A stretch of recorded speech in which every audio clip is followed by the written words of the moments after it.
With fights breaking out all over the UK over petrol, we were lucky and fierce enough to keep the tank full so we can still fly you around Europe. We only picked up a few knocks along the way, but hey, not as many as Cobham is about to get once he's caught outside the Camp Nou. Welcome to the Anglo-Italian pod, ladies and gentlemen. As always, I'm Tommaso and I'm joined by... Ruairi in the house. How are we doing, Tommy? We're doing great. Remember, guys, you can follow us on Instagram at Anglo-Italian Pod, on Twitter at Italian Anglo Pod, and also you can follow our sponsor on both social media at Sports Club Maps. Rory, I'm going to put you on the spot. What do they do? Sports Club Maps, and I promise this is the first time I've talked about them, guys. They do products that feature maps of your favorite countries, regions, continents, towns, cities, and the sports clubs that lie there within. They do diaries, notebooks, mouse pads, mugs, posters. Anything you can put a map on, really. Anything you put a picture on. If you ask, I'm sure they'll put it anywhere. So check it out. They've got great ones. Copa Libertadores winners, European Cup winners, a Buenos Aires map that looks fucking sick. There's a Berlin one. They love it. It's great. So go and check them out at Sports Club Maps. Craig is a legend. They're also currently running a 40% discount on the website to celebrate their anniversary. So quickly get over there. Nice. We have ordered some maps ourselves to showcase during our Monday night shows. They should get here soonish. But Rory, it's time to talk about current football. What are the headlines from this week? Let's go a little bit around the world before we break down the Champions League. Well, the news that caught my eye this week was the game that's going to happen between Italy and Argentina for the Diego Armando Maradona Cup, I believe, which I think is a really nice idea. I'm not sure of the exact details, but I think the idea of it is really nice, and it'll be I'm sure the money will go to a worthy cause or a charity, or there will be some kind of fundraising from it. But I just think it's a really nice way for these two countries where this great man had such great influence to remember him. Mm-hmm. And I think it's a great idea. What did you think when you saw the story? Well, it's beautiful. Well, it's official. It's going to happen in June, probably at the Diego Armando Maradona Stadium in Napoli, which would be the most fitting setting, of course. But I think it's a great idea. I don't know. I like it. I feel like these are, I don't know, sudden death, this type of game, the winners of the European Championship play the winners of the South American Championship. I think it's going to be very interesting. Maybe we'll see more of that in the future. Maybe an international competition where the Africa Cup of Nations winners get to play in a sort of bracket with all the other winners from North America, South America. I think they might have that in the Confederation Cup. But nobody watches it. That's the thing. That's the thing. Yeah, Maybe something more exciting. But also, we're recording on a Thursday, and if you're a lover of Italian football, today marks the 20th anniversary of Carlo Mazzone's run under the Atalanta supporters during the derby against Brescia. So that was a story that we covered. It's one of my favorite YouTube videos. Carlo Mazzone, legendary Italian coach. He was coaching Atalanta at the time. He was coaching Brescia at the time. Oh, careful. And in the derby in the very strongly felt derby against Atalanta, the Atalanta supporters started insulting him. And he looked at them and he said, if we score the equalizer, I'm going to come and I'm going to face you. And when Brescia scored the equalizer, so he did, this big man being held back from his assistants, running towards the curva, full of supporters. He was being thrown objects. I can only imagine the insults that he was receiving. But the great thing is that this man is now over 80 years old, and he posted on Instagram a picture of that instance saying, guys, I love to see that nobody has forgotten about this moment. You love me. I love you. Bye. That was the Instagram post. What a guy. What a guy. I love that he's still you can imagine he's still got the picture hung up in his office or his living room somewhere. He just looks at it like memories. That's his most iconic moment. But I believe it's time to jump to our Euroreview. And I'm so sorry, Rory. I didn't even ask you, how are you doing today? How's your week been? I was very rude. I apologize. No, well, you know what? We're both so keen to talk about football because we never do outside of this pod. Neither of us ever talk about football unless we're on the podcast. We're both so keen to talk about it. Yeah, I'm good, man. I'm all right. Kind of fairly standard week. Obviously, spent most of the week listening to every podcast that's been published about the North London Derby. I'm reading every single article that's been written about the North London Derby. I think I counted it at 6 different Arsenal podcasts I listened to this week. Just the same things over and over again, just describing the same goals, the same songs, the same things. But oh, it was glorious. It really does make the commute to work a little bit easier, I'll be honest. How long are you going to bask in the glory, Rory? How long? Well, Until the next derby? Probably until the next derby, or until we kick off at the weekend against Brighton, and then it all starts to go wrong. Maybe at that point I'll stop basking, but who knows? Ooh, that's going to be a very, very interesting fixture. And now you should ask me, how are you, Tommy? Oh yeah, sorry, that's how conversations work. How are you, Tommy? No, I'm doing great. I'm starting to feel like an adult. I wake up very early every morning because I have lessons at 8 a.m. Yeah, you're Tommy's laughing got a because proper job, and now he thinks he's an adult.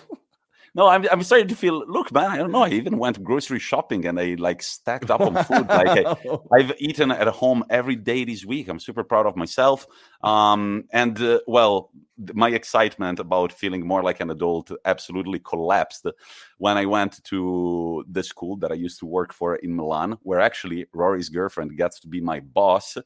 And after the first lesson, after the first lesson, which I thought went great, I went back to the teacher's room, and my boss right away was like, Tommaso, can we have a quick chat? And I was like, come on, Tiziana, have I fucked up already?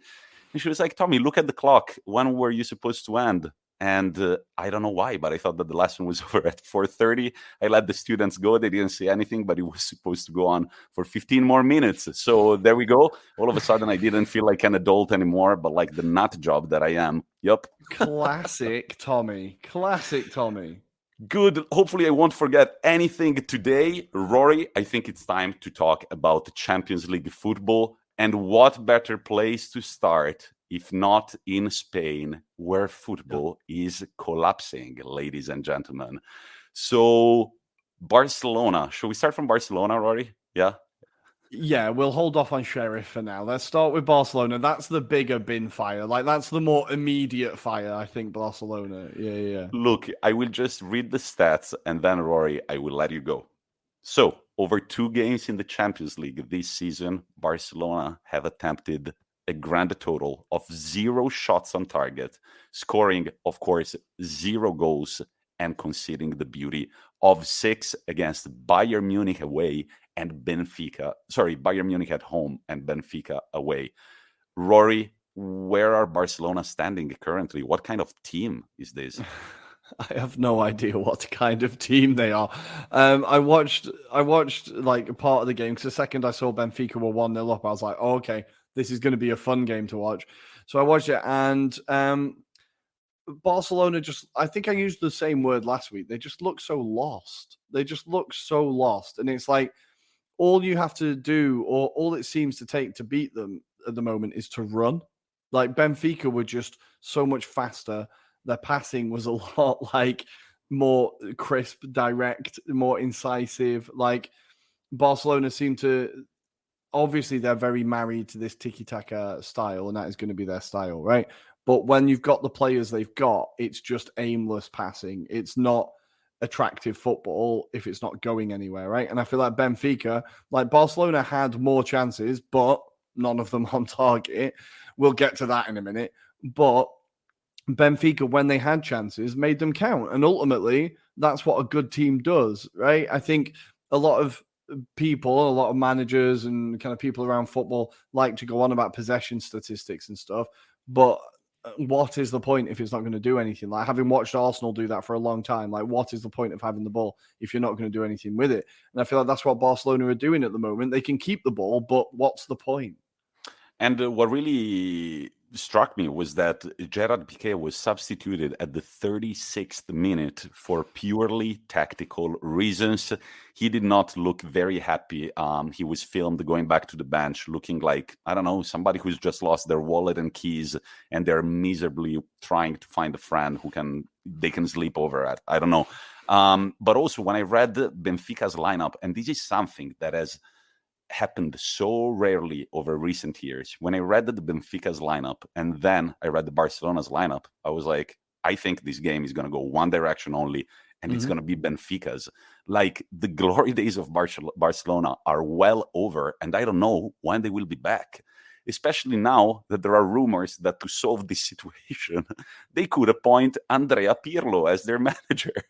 What was the short list, Rory? Well, the short list is quite an interesting one. The names that I've seen are, as you said, Andrea Pirlo, Roberto Martinez, and Thierry Henry. Now, don't get too excited, Barca fans. I can't imagine that you are, but that is a list of 3 names that I think might be the most uninspiring name of potential managers since Tottenham Hotspur tried to replace Mourinho. I think it is. Do you think any of them are capable of turning around the darkest period in Barcelona's history? No. There you go. Next question. Right. Very clear-cut answer. But no, I think we should also give credit to Benfica. I mean, scoring the 3 goals against Barcelona, pretty impressive performance. Did you watch the game, Rory? I did. I watched it, and I thought Benfica, like I said, were just really incisive, really clinical. Some beautiful goals. I did worry about Ter Stegen. There was one where he got caught in absolute, like, the dictionary definition of no man's land. The Benfica striker took a shot from distance, but unfortunately it bounced on the wrong side of the post, so it could have been even worse for Barcelona. But yeah, I think Benfica, for them, that is such a huge win. Like, that's massive. Can you imagine? And I think all of a sudden the group now, like, Barcelona would be lucky to even really get Europa League without being too dramatic. As you said, they're bottom on 0 points, -6 goal difference. And no sign of this form turning round. It's not like they've just had a bad start. Like, they are in a bad way. Like, would you be surprised if they came out of this group stage without a win? Nah, well, I mean, against Dinamo Kiev have been pretty poor. They conceded 5 goals yesterday against Bayern Munich. They only managed a 0-0 draw with Benfica. I think Barcelona will get a few points over the 2 legs. I mean, at this point, thinking about a win seems like something big already. Maybe 2 draws, maybe 1 draw. But if I were Barcelona, I wouldn't be. I mean, it's one of the shitty situations when you're just like, we're so bad that maybe it would be more beneficial to not even go to the Europa League, especially if you want to get top 4 in La Liga. You'd rather not play those Thursday night fixtures. We shall see what Barcelona will do. The sure thing is that Bayern Munich are going to go through. They're already at 6 points with 8 goals scored and 0 conceded, 2 wins over 2 games. Benfica are second on 4 points, and they are the favorites, I think, at this point in the stage in the Champions League to go through. We shall see. But before we move on to Barcelona, I think we need to talk also about. Now, it's not all doom and gloom for Barcelona fans. A company from Dubai have offered to buy out Barcelona on a low-interest loan where they will not have to pay anything back for 12 years. Now, if anything sounds like a dodgy deal, I think that might be it, right? But I think it's also what Barcelona might need. It's like the only resort to try and turn the form around, probably. Well, this is it, exactly. I think it is like their last hope. And it'll be interesting to see if it does happen, because obviously Barcelona have the president system, right? Where fans have a big say in who runs their clubs, like in Spain. I believe most clubs in Spain have that system, if not all clubs, right? So it's like, for them to sell to a company in Dubai, do you think they're going to be into democracy? Like, without being too, I don't know if they're going to be like buy a club for it to be democratic. Look, I will tell you a funny story. The other day, I was with my friend Michael, whom customary listeners of the pod know. He's my friend. He's an Inter supporter as well. And we were sitting on a bench and just chatting about the Qatar World Cup. And Michael was like, if people really care about football, they should try and boycott it, which is also Rory and I's point of view. And then we're like, yeah, like all that shit that happens in the Middle East, like we know like 1% of what really goes down. And then we just refresh our phones, and there is this news that there are these Saudi Arabians interested in purchasing Inter. And all of a sudden, all of our worries about human rights went out the window. And Michael went, man, if they purchase us, I'm going to walk to La Mecca and I'm going to do the pilgrimage. So I don't know.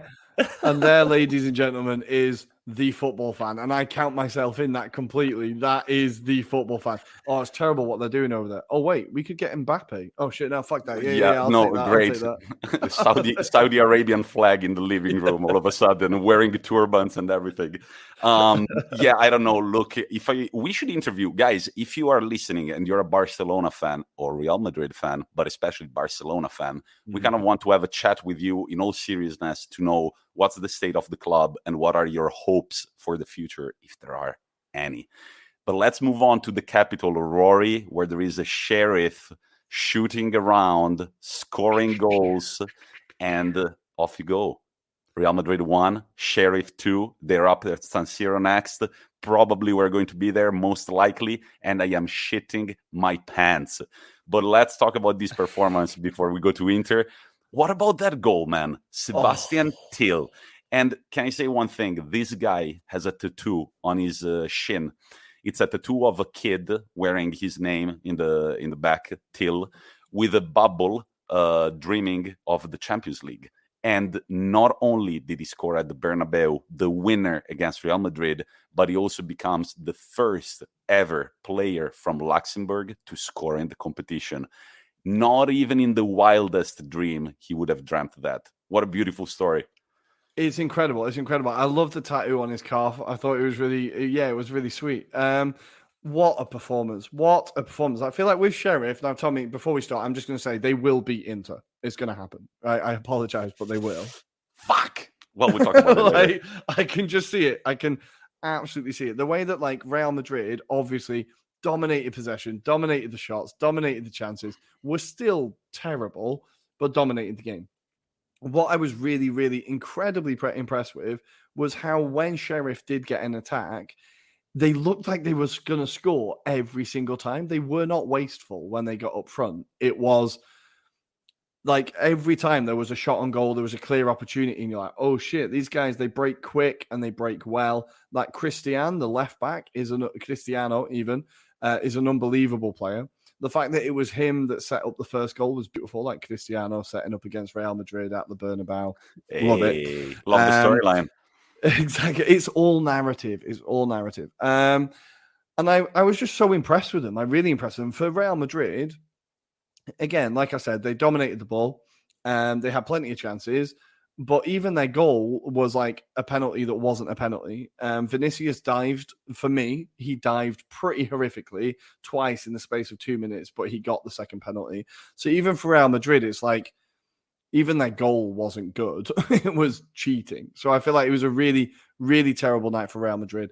For Ancelotti, things, they're still doing okay in La Liga. Well, they're still top of La Liga, right? 1 point clear. So he's had a pretty decent start at home. But I think this is a kind of hiccup that he definitely didn't need. What I liked about this game is that Real Madrid got a taste of their own medicine if we consider the game that they played at the San Siro against Inter Milan. They played against a team that dominated the possession, dominated the shots. Courtois was their best man on the pitch. And then you go 2 weeks later, and it's the opposite. They dominated the game. The best player on the pitch is a Sheriff's goalkeeper who was awarded man of the match. And at the death of time, Sheriff just scored the winner. And what a goal. I just love those trajectories. Like, there are so many angles where it just looks insane from. And I love that Sebastian Till just made sure that he got the footage from, I think, a security camera within the Bernabeu, where the angle of the shot is just insane. You see it go in that spot where it cannot be picked out. Not even the best goalkeeper. And I think Courtois is one of the best goalkeepers in the world. He was nowhere near it. Unsavable. He was left alone at the edge of the box, though. Yeah, well, I say he was completely unmarked. He had so much space. The noise in the Bernabeu was incredible because it was just shocked silence, and then like the Sheriff bench going mad. It was incredible. I think for Sheriff, now we have to talk. There was a point I wanted to talk about here without getting on my soapbox too early. I really as an athletic achievement, this is incredible, right? This is possibly the biggest shock in Champions League history, right? A Moldovan team turning up at the Bernabeu and beating them at home, right? That is a big shock. Now, it's possible to talk about the athletic achievement and it being a great thing, whilst also accepting that Sheriff as a club aren't the most kind of clean or nice club, right? But what I saw a lot of on Twitter was people denigrating the achievement because of the club. But people don't do this when it's Man City or it's PSG or it's Arsenal or it's United or it's who are owned by awful people. But when it's the Moldovan champions, it's fair too. It just kind of annoyed me. I was like, yeah, we know, or we're starting to know more about how Sheriff are run and how they've kind of earned this money, etc. But we can't take it away from the athletes. It's not their fault who they play for, right? And well, not really. And it's an incredible achievement. It's an incredible achievement what they've just done. And I mean, if we look at the other teams in the Champions League, if we look at modern football, they just fit in perfectly. They've got shady owners. Who doesn't, right? They've got shady owners. They've got, I don't know, man. And fuck that. Yeah, fuck that. It's a great achievement. And we will see what they will do at the San Siro. Man, the day of the UCL draw, I said it on this very microphone, on this very podcast. I can picture what's going to happen. Nobody can break the deadlock until the 70th minute. And then one of the Brazilians in the team is just going to chest the ball and volley it. And Samir Andanovic is just going to try to laser it out of the goal with his eyes. It's going to go in. Silence drops at the San Siro, and it's going to be 20 long minutes after that.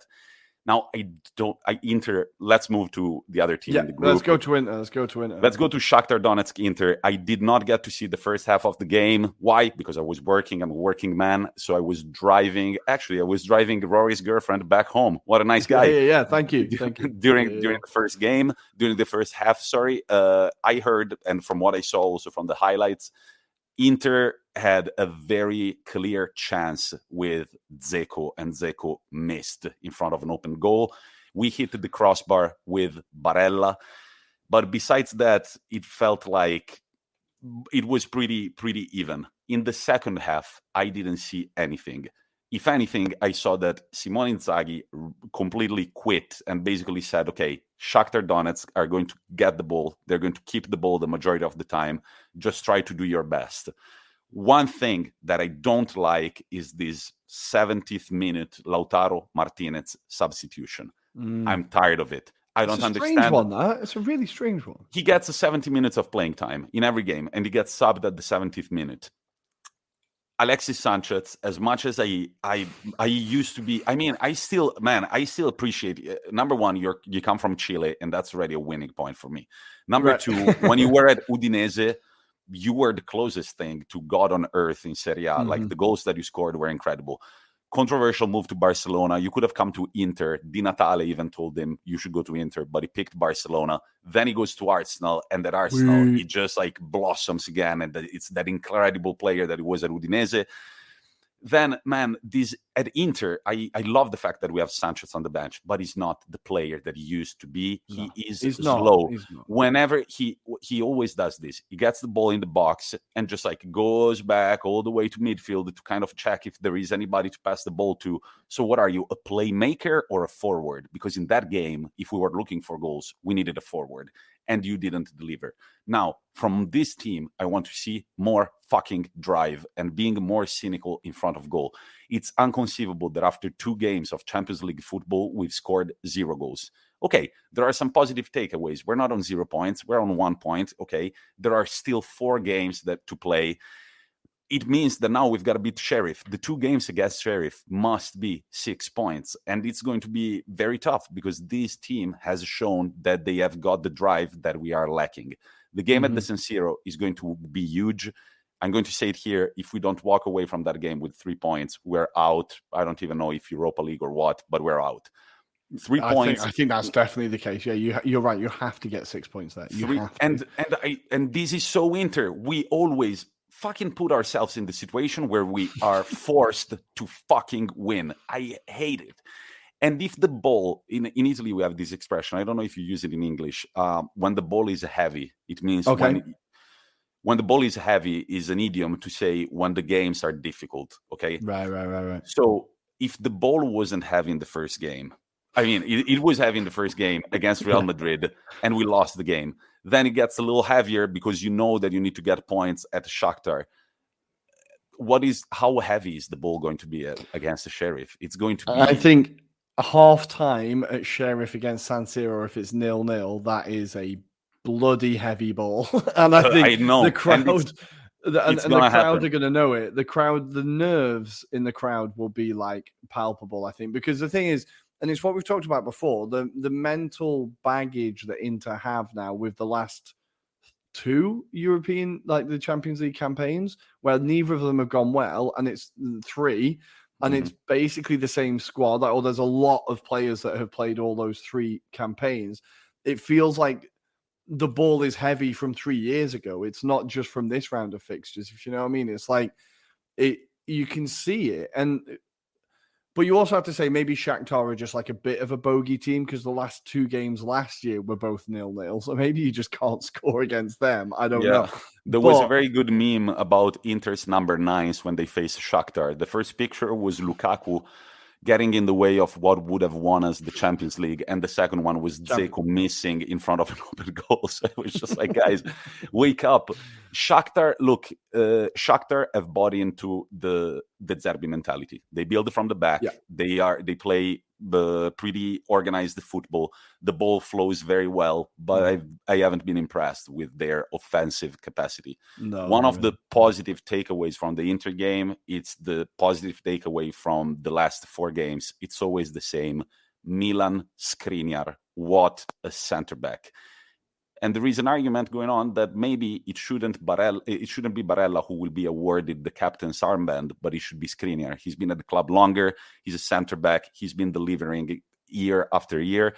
And after he got that start off the bench with Conte last season, ever since he got his starting position back, it feels like he doesn't want to let go of it. He's had an incredible game. And actually, Bryce is asking us on Instagram, do we think Skriniar is a top 5 center back in world football, Rory? I think yes. And I think outside of Italy, Inter's defense is kind of underrated in general. I think people don't realize how good a back 3 that is. Like, I think in the Premier League or in England, most people wouldn't really know how good that defense is. I feel like around Europe, it's kind of underrated. And I think Skriniar is such a key part of that. You're right. I think top 5, yeah, definitely. I think the others, the names that obviously come to my head are like Van Dijk, Diaz, Thiago Silva, maybe.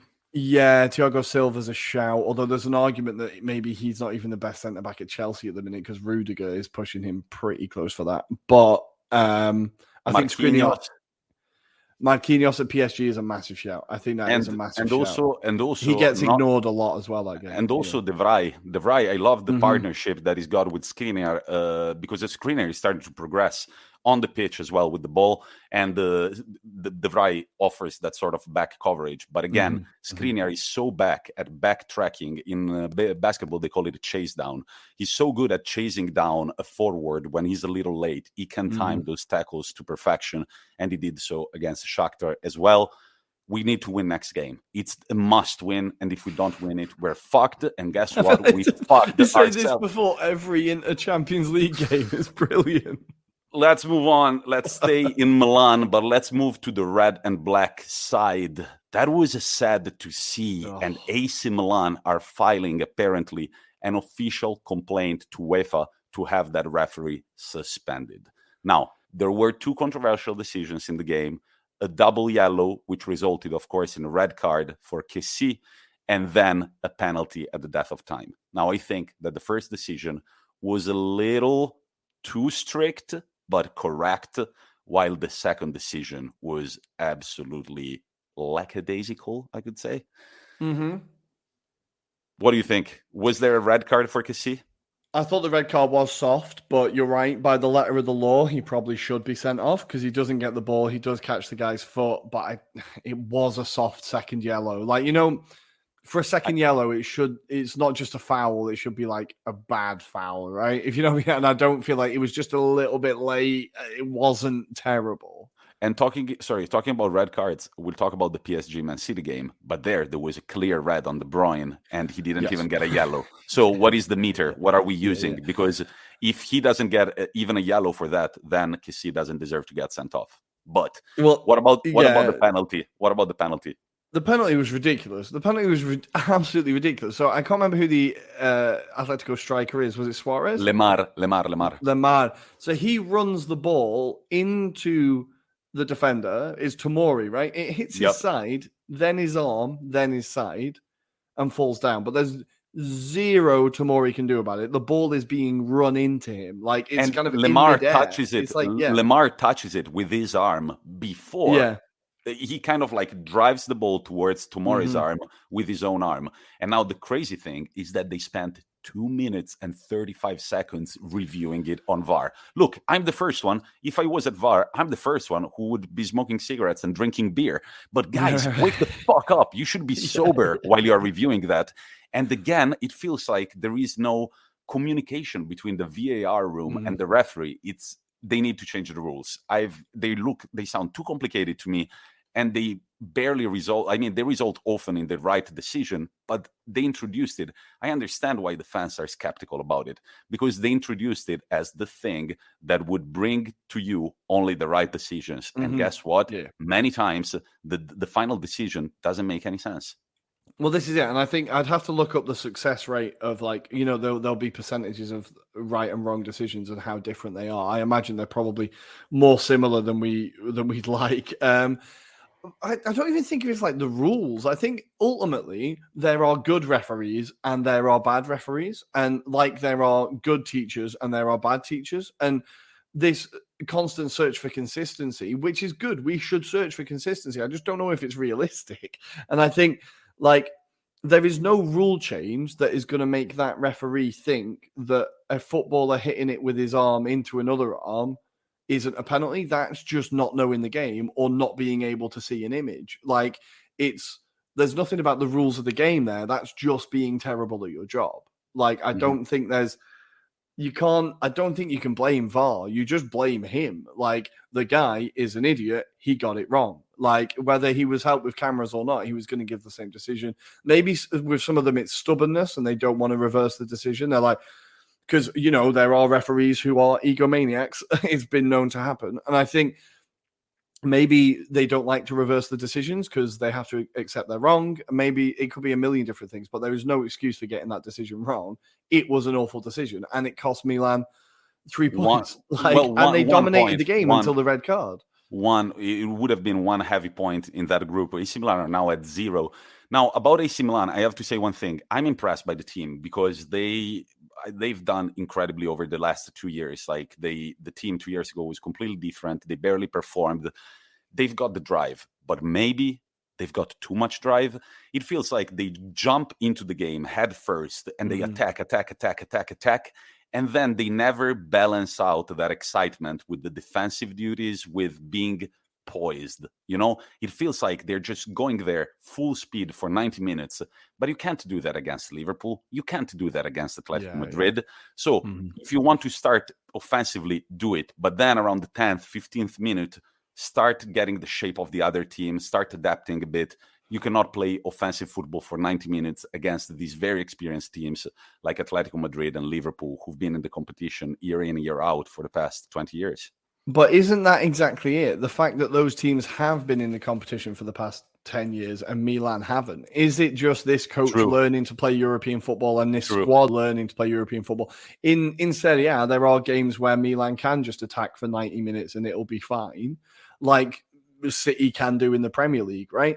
But if they try and do it against, you're right, if they try and do it against a Dortmund, against an Atalanta, against whatever, it's going to be a much harder task. So I think part of it is purely, again, off the top of my head, I'm not sure if this is his first season in European football, but part of him learning it and part of the squad. But it's a baptism of fire because, like we said, that's a difficult group. It's a fucking difficult group. Yeah, it's a baptism in the fire. Before we move on, because we have quite a few games to cover still, I wanted to ask you about Rafael Leao. Rafael Leao had a very impressive game. He scored a beautiful goal. He hit the crossbar, but thank God he didn't score a goal with that amazing bicycle kick, which would have been a Puskás contender for sure. Luckily, he didn't score it because it would have been ruled offside and he would have probably quit playing football right then and there. Anyone who would have ruled that goal offside deserves to be kicked out of the game forever because you're an enemy of football. Just let the goals. There is nothing about him being offside that stops him. That's not how he scores the goal. He scores the goal through sheer fucking skill if that goes in, right? It doesn't matter where on the pitch he is. But a lot of AC Milan fans are saying, yes, he has these like spikes of greatness, but then he's not consistent throughout the game. What do you think? I feel semi-redeemed because I've made my feelings known on Leao quite a lot. I think he's just such a streaky player and he's ultimately going to be very disappointing. But with the miss, his goal was a fucking great goal, like a really nice driven finish into the bottom corner. And again, you can see what he does well there. But Atletico are just Atletico, right? They can only score in injury time. They can only score late in games. True, they do. That's the Chulismo, man. Just like great until the very death of time. Let's move on to Juventus Chelsea. I didn't see this win coming, but it's a 1-0 win.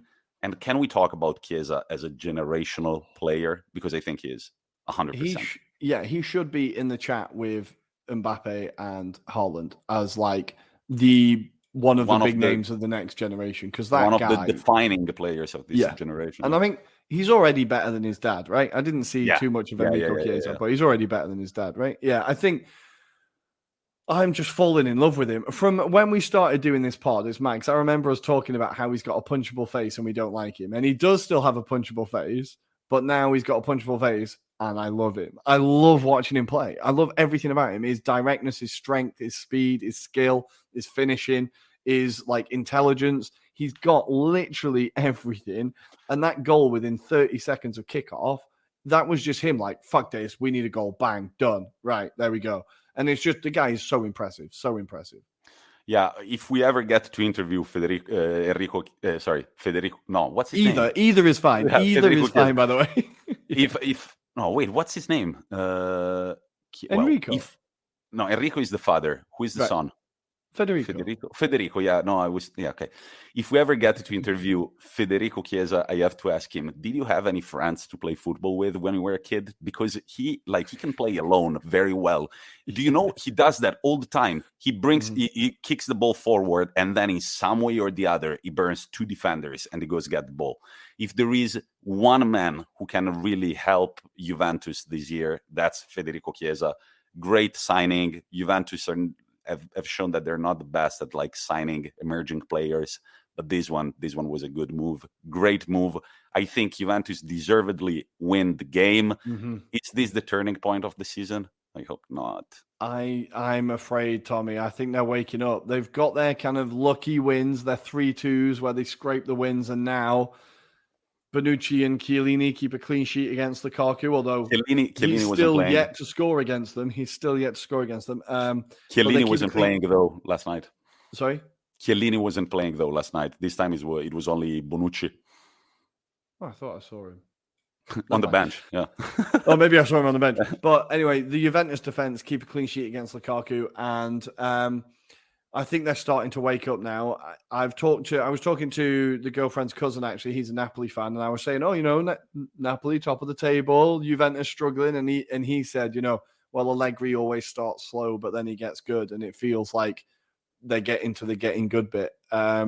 It's a hell of a win, like beating the champions of Europe. Chelsea now going through a bit of a wobble, which is a bit weird. I didn't really see that coming. And I saw a great stat that Tuchel is still yet to get a win for Chelsea when going behind. So once they go behind, they are unable, or they have been unable, to come back and get a win. So I think maybe there's something there that Tuchel needs to work on. I thought, well, he is obviously, but I thought he was incredible at like affecting games and adapting things tactically. But maybe there's something there that he still needs to change a little bit. That being said, away to an Italian team in the Champions League once they get 1-0 up, it's pretty difficult to score. Like, Juventus definitely just kept it tight and went, right, break us down, if you know what I mean. So I think like for them to score so early in the second half, and it was literally 30 seconds into the half, I think Chelsea were just shell-shocked, and then it's just like shut up shop and wait. But I thought Juventus were really, really good, and Chelsea just wobbling a little bit. Havertz really struggled, missed a good chance at the end. Lukaku missed a couple of chances. I think in the first just all half, looked a bit laboured.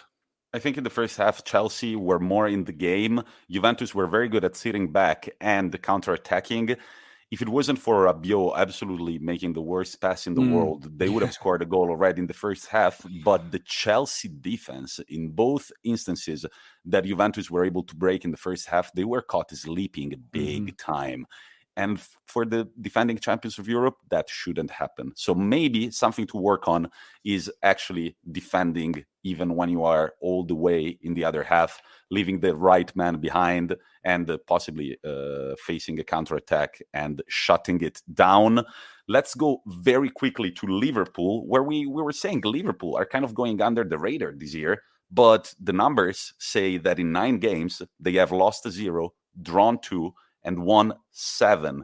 They are still undefeated in all competitions, and Salah might as well be on the way to become Liverpool's all-time top goal scorer in the Champions League. Only 2 goals behind Gerrard.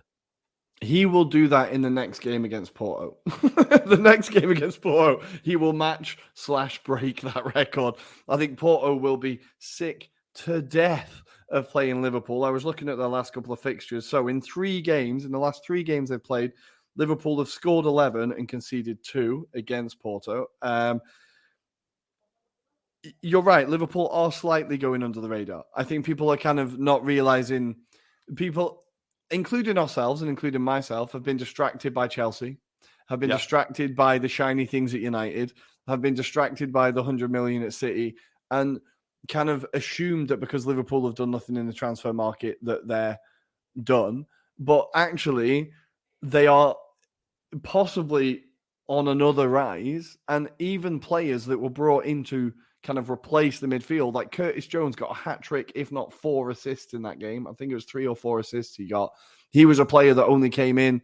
Obviously, he was a fairly rated youngster, but he was basically brought in to fill in an injury in midfield.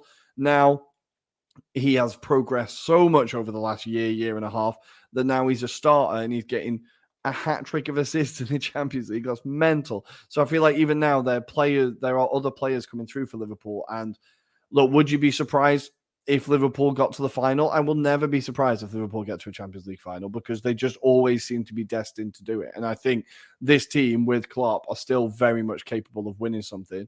And with Salah, I've listened to a few podcasts this week and they had an interesting conversation. I'm going to try and spring this on you, Tommy, but should he be in the conversation of Liverpool's all-time greatest strikers? Because I think he has to be. Mohamed Salah? Wow. Yeah. I will have a think, but off the top of my head, the first name that comes to my mind is Luis Suarez or Fernando Torres. Those are the first 2 names. Absolutely ruined their records already. He's won the league for 1. Yeah, and the Champions League. True. Very good point. I would think about it, but yeah, definitely 100% in the conversation. Then I don't know if he gets the gold medal, but the numbers are definitely on his side.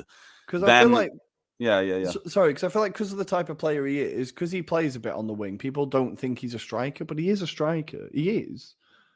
His goal numbers certainly look like a bloody striker. Like, yeah. And we were saying last week about the record, like he's about to overtake Drogba in the African with the most goals in the Premier League. And it took Drogba like 70-odd games more than Salah to get to that tally. So definitely, I mean, and then when you do these, when you award these things, you always have to think also of the time they were playing. Was the league more competitive, less competitive? What type of football was being played? But hey, definitely in the conversation, if you're a Liverpool fan, let us know, is Mohamed Salah your best striker of all time? Let's stay in England, Rory, where I have an interesting geography fact. So researchers at Harvard have recently discovered, it's very interesting, that if Portugal didn't exist, the country of Portugal didn't exist, a certain Norwegian in Manchester, would be looking for a job currently. We're talking, of course, about Ole Gunnar Solskjaer, who keeps being rescued by brave men from fucking Portugal. It happened again last night. He still got the job. Our friend Bryce, Man U supporter, says, if I were Ole, I would go to Las Vegas right away because I'm one lucky man. Rory, what do you think? Stick it all on black, Ollie. The mortgage, the wife's mortgage, the second car, everything you've got, your watch, put it on black because you are quite possibly the luckiest man alive. I do not understand what is happening at Manchester United. I do not get it. They are a team about moments, right? They have moments. They don't have performances. They have moments that get them through games. Manchester United. Yeah. When Alex Telles is scoring an absolute banger, and you're like, okay, yeah, maybe we're not supposed to lose this game. Ronaldo, obviously, in the 95th minute, a great finish, really great finish from like a tight angle. Very good understand. layoff from Lingard. Very good layoff from Lingard on that goal. It was a great ball. It was a great ball. I feel like I don't understand some of the substitutions. He brought on Fred as wing back, and somehow it was effective. And then, he brings on Cavani, who, to be fair, Cavani is massively underrated. He really did affect the game and did turn the tide for Manchester United. But I feel like none of this is like tactical genius. It's Ollie just stabbing in the dark and going, oh shit, that worked. Shit, that didn't work.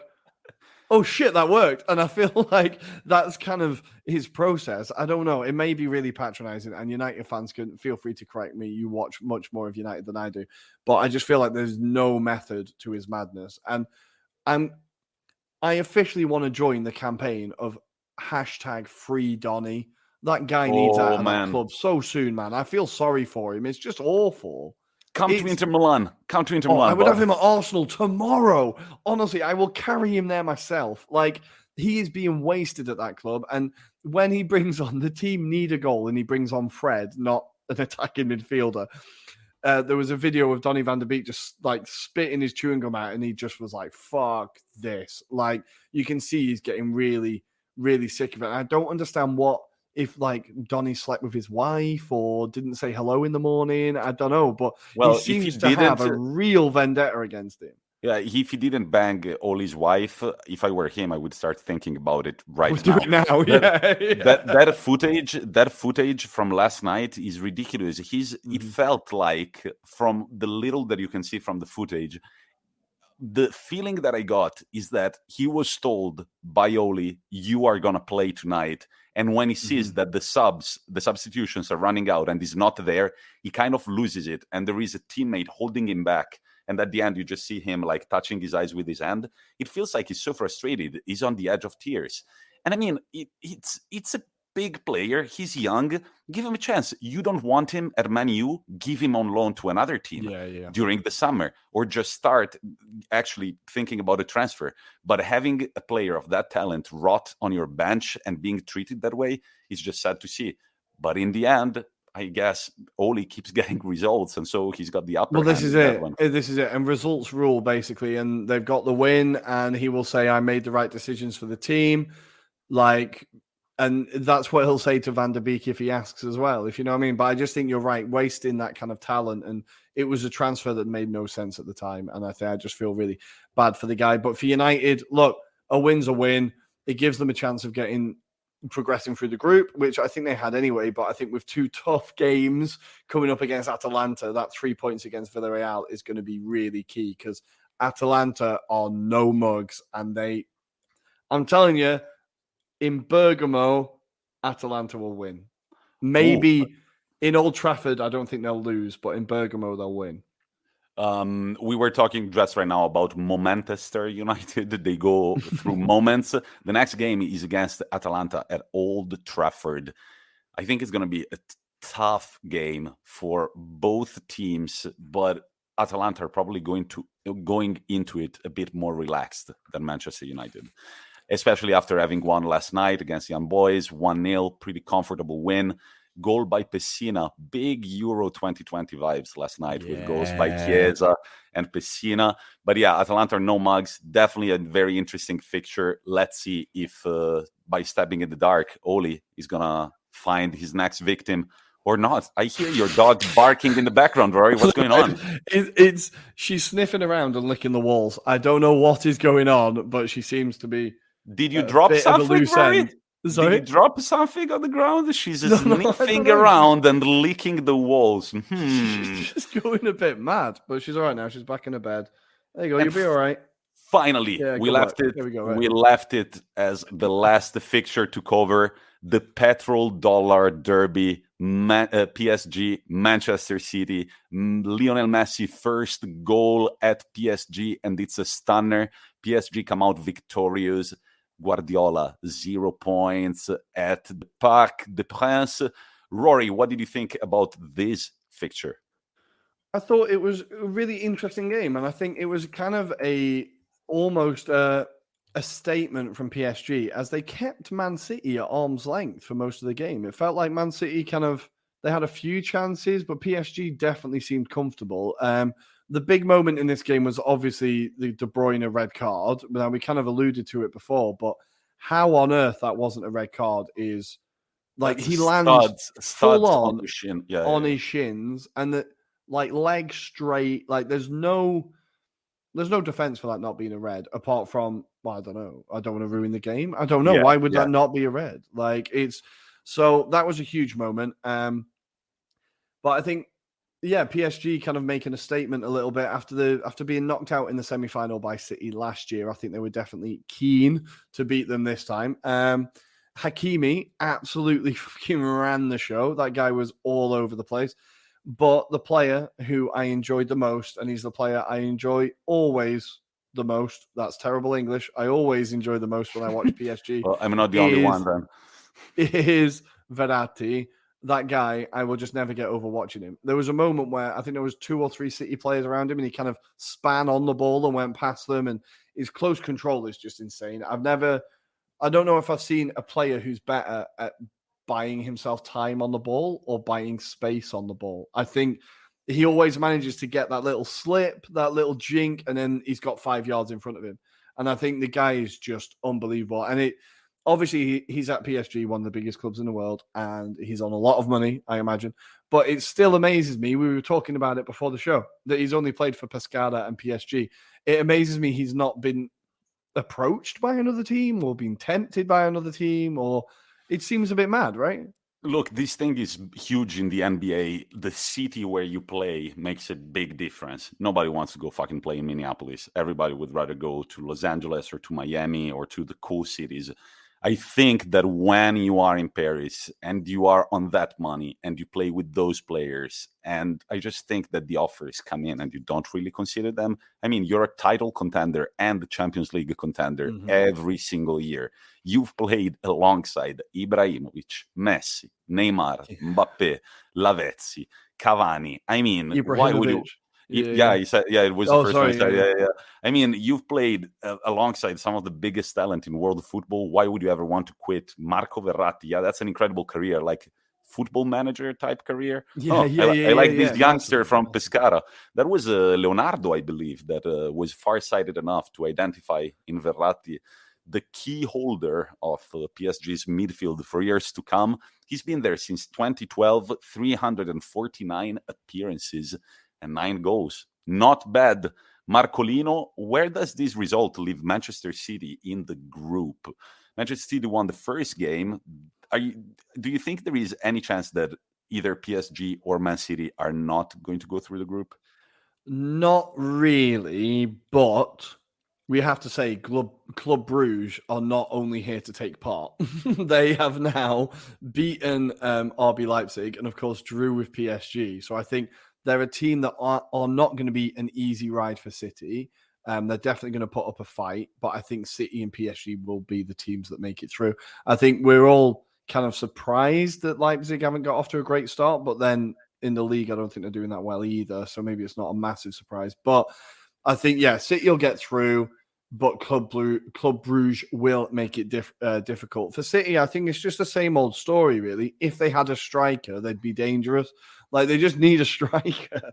And I think there was they managed to hit the crossbar twice in the space of 0.5 of a second and somehow not score. I feel like they really maybe should have given Aguero that contract, or maybe should have, I don't know, just got a striker, get Haaland in the summer. I don't know. They're that one piece away from being genuine contenders. And about Leipzig, they are really struggling this year, but you can't really hold it against them. They've lost their biggest players, their manager. The good note, I mean, they've won only one over the last 5, losing 3 and drawing 1 against FC Köln in the Bundesliga. But the one takeaway for them, which is you got to analyze the two sides of it. On one side, he stepped up officially. Christopher Nkunku, 6 goals over the last 5 games, 3 against Manchester City alone. The bad news, you already know it, Leipzig fans, he's not going to be there much longer. It's like, guess where he's going. Guess where he's going. You should just, when you're a good player in Germany, if your club doesn't want to lose you to Bayern Munich, you just have to perform like once every 3 games so they don't really notice you. But I think his name is already written all over Munich, like in Nkunku. That's our next one. Yeah. No, I think you're absolutely right. I could just imagine the manager being to him like, okay, Christopher, right. The next game, just spam a few wide, keep your head down, and then you can score next game. We need to keep hold of you. Don't be scoring this game. Sometimes just get a red card, just insult the referee, beat somebody up, do that. But the other Champions League games, I had to refresh the page 4 times. I thought that my cell phone was broken, but it wasn't. Haaland really didn't score against the Sporting Lisbon. What the fuck? Erling, are you washed out already? So they win 1-0. Then we've got, we already talked about Club Brugge defeating Leipzig 2-1. Ajax win against the Besiktas 2-0. And they are now on 6 points together with Dortmund in their group. These are the teams that are most likely going to go through. And then again, we had Atalanta Young Boys, which we didn't thoroughly cover, 1-0. Salzburg Lille 2-1. Lille struggling in the Champions League this year. They've got only 1 point after 2 games, but that group is very tight. Salzburg on 4, Sevilla 2, Wolfsburg 2, Lille 1. Everything is still to be decided. And then Zenit very convincingly defeat Malmo FF 4-0 in the same group as Juventus and Chelsea. Rory, very quickly, what are the games to look forward to in the Premier League this weekend? Well, we have it's an intriguing Premier League weekend this weekend. I think it all kicks off on Saturday, with Manchester United against Everton. That is 1:30 on Saturday. I think that'll be really Everton having they've had a good start to the season, but they've not played many good teams. They've played a lot of the teams that have found themselves towards the bottom of the table. So it'll be interesting to see how Everton do against one of the top sides. United, of course, will somehow endeavour to win in the 120th minute of added time through a Ronaldo off his arse goal. But I think it will be an interesting game. We then have Chelsea against Southampton on Saturday at 4:00, again, European time.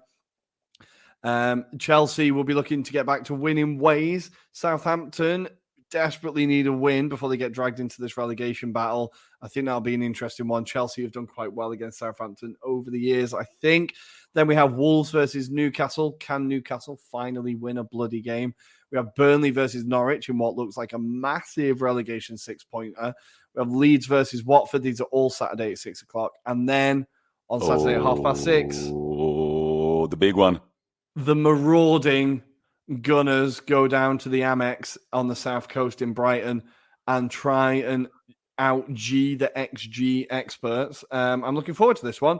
Our record at the Amex is spotty, to say the least. They have one of our ex-strikers in Danny Welbeck, so it's all written that he scores against us, and Neil Maupay fucking hates us. So he will definitely be shithousing his way through that one for 90 minutes. I think that'll actually be a really interesting game. The big news for Arsenal this week is finally we have a first 11 that you think, okay, maybe we can do something. If this first 11 stays together, maybe, say it quietly, Granit Xhaka's out for 3 months and now we've got no defensive midfielder. So that is the big news at Arsenal. All of a sudden that, can we not have nice things? We just can't have nice things. Anyway, we will be without him, but Lokonga, it looks like, will come in, or Ainsley Maitland-Niles. So either of the two, Fingers crossed for you boys. We need you alongside Thomas Partey. Then I just want to tell our listeners one thing. So on Monday night, after our Euroreview show, Brighton were taking on Crystal Palace, and they didn't win. They drew, however, in a very emphatic way at the 90th minute. Now, did you see the memes on Seagulls Social? I think I saw it. Oh, yeah, you said. Why did he let it bounce? I don't know. It's good. It's really, you're right. There is this thing ongoing. But the funny thing is that when we asked on an Instagram poll, do you think Brighton are going to go top of the league before the game? 100% of our followers voted yes, which means, and it wasn't 3 people voting, it was like about 20 people voting. It means that people are really behind Brighton. In this case, against Arsenal, I hope, for Rory's sake, I hope that Arsenal get at least 1 point. But besides the games against Arsenal, goals keep flying high. You are very exciting to watch. Sorry, Rory, let's move to Sunday. Wait, on Sunday, I think that all of the 4 games in the Premier League look extremely exciting. We do have some interesting games. We have Sunday at 3:00 again, Central European time. We have Tottenham at home to Aston Villa. Can they recover from their pathetic performance at the Emirates? Or will Aston Villa put them to the sword? I honestly am backing, not just because I hate the Spurs, but I'm backing Villa to fucking do something big here. After beating United at Old Trafford, can they follow it up with another huge result? I think they can. Then we have West Ham versus Brentford in a London derby. That's the first time this game must have been played it has to be the first time this game's been played in the Premier League, but the first time this game's been played in the top division for a long time. Nice little London derby. West Ham, Brentford. Brentford, after that incredible game against Liverpool, the 3-3. That could be another interesting one. Then we have Crystal Palace against Leicester City. Obviously, Crystal Palace heartbroken, as Tommy said on Monday night with a last-minute equaliser. Leicester really struggling, really struggling, especially with this like Thursday night football, Sunday football. They really don't seem to be adjusting to it well. So I think Crystal Palace could get something here. And then the big one at 5:30 on Sunday. Ooh. Liverpool against Manchester City. What a game that is going to be. Instinct prediction. Tommy, go. Liverpool win 3-1. Oh, that's a big one. I think I'm going to say Liverpool win as well. I'm going to say Liverpool win. Score. Back in the Reds. I'm going to say, because City can't really score. Well, they can't really score. They put 5 past Arsenal. I'm going to say, not like that's hard. I'm going to say it's usually a goal fest. 4-3. Fuck it. Let's go mad. Let's go. This will be the end of Manchester City's crazy week where they got to play PSG during the week. What was the first game that they played? They played Chelsea at the weekend. Yeah, it was Chelsea, then PSG, and then Liverpool. What a week for Guardiola and his men. Talking about Liverpool very quickly. Chris, where have you been? Friend of the pod, Rory's cousin. Yeah. He's gone missing. Man, I've heard from him. All is fine. He's fine. He's just gone missing a little bit, but he will be back. He will be back. I can't wait. And about Serie A, it all kicks off tonight because you're listening on a Friday. Cagliari-Venezia at 8:45. Nice. One of those games that, they've got, let's see how many points combined Cagliari and Venezia have. They have 6 points combined in 6 games. Right. They are both in the drop zone, so it will definitely be interesting to see if they stay there or not. On Saturday at 3 p.m. Central European time, we've got another low table derby, Salernitana, Genoa, and then at 6, it's Turin derby time, ladies and gentlemen, as Torino take on Juventus. And at 8:45, can Inter get back to winning ways away at Sassuolo? I am crossing my fingers. But can I just quickly say that is such Torino's luck that their game comes after Juventus have finally found a bit of form. Oh, yeah, it is. It couldn't have been at the beginning of the season. No, it's they've just beaten Chelsea. And now it's Torino. Here we go. Yeah, no, poor Torino. The record against Juventus, it's really sad. On Sunday at 12:30, I'm eating pasta. Why is there a football game on? Match is Bologna-Lazio. At 3 p.m., we've got Hellas Verona, Spezia, Sampdoria, Udinese. And at 6, can Napoli get their 7th win for the best start ever in Serie A? I thoroughly hope I'm not going to jinx it because I've got Osimhen in fantasy football. Spalletti's Azzurri are traveling all the way to Firenze, and Fiorentina have been playing pretty well this year. This is going to be a very interesting game. But wait, because at 6 we also got Roma-Empoli, and at 8:45, sit back, relax, because we've got Atalanta-Milan.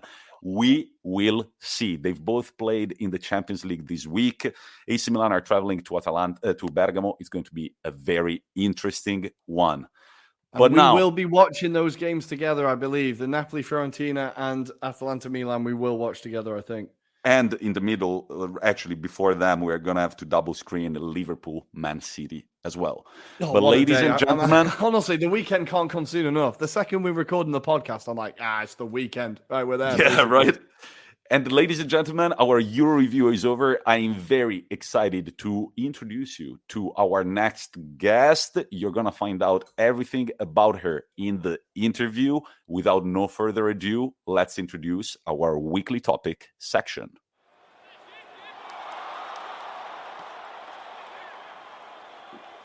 And welcome, ladies and gentlemen, to our weekly topic. Today, we are joined by yet another professional footballer. Is here with us, Karin Muya, all the way from England. How are you doing, Karin? I'm good. Just good? Nothing more? Yeah, it's a Wednesday morning. Are you going to training later today? Yes, I have training. Nice. So this is our it's the second woman footballer that we're going to interview, and Rory once again is not here. Guys, I'm sorry. If I have a sexist co-host, he always leaves it to me to interview the women in our podcast. It's going to be a very interesting interview. We're going to go through Karin's career as a professional footballer, how she fell in love with the game, where she has developed into the footballer that she is now. And we're also going to talk quickly about her experience in Italy, because she also used to be teammates with our friend Millie Chandarana, whom we interviewed last year. So, Karin, you're a footballer. You live in England. Tell us about your present. What is going on in your life right now? Yeah, so I currently play for London City Lionesses. They're in the FA Championship, so the second division. And we've just started our season, 4 games in, and we have Blackburn this weekend away. And currently, I think we're sitting like mid-table, but the difference in points is like not that much. It's like goal difference. Yeah, I'm back. I live in London. I live in Southwest London. I also I'm on like this part-time course / work program as a business analyst. Nice. So I'm pretty busy. Yeah, I spend most of my time either doing that. It's like more remote based. Thank you for finding. Thank you for finding the time to come on the pod. You're so busy that you still managed to find this time slot for us. So tell us a little bit about the division of the leagues in England for the women's game. Yeah, I would definitely say, looking over the last even 3 to 5 years, but even 10 years, the growth in women's football has been like huge. I'd say in England, just the organization, especially as in my personal experience from just like my timeline being away, when I was like away in the US for like 4.5 years, or in France and Italy for a couple of years, like each time I come back, it's like advancing at such a rate. And I think I think like a lot of English players are, really kind of proud and happy where the league's at now. And I think that's why we're seeing like a certain like movement of people coming back and so on. Mm-hmm. So or maybe if it's not coming back, just in Europe in general. Right. So what is like the correspondent to the men's Premier League in England and to the men's championship? Where are you playing right now? Is it a promotion or relegation system? Tell us a bit more about it.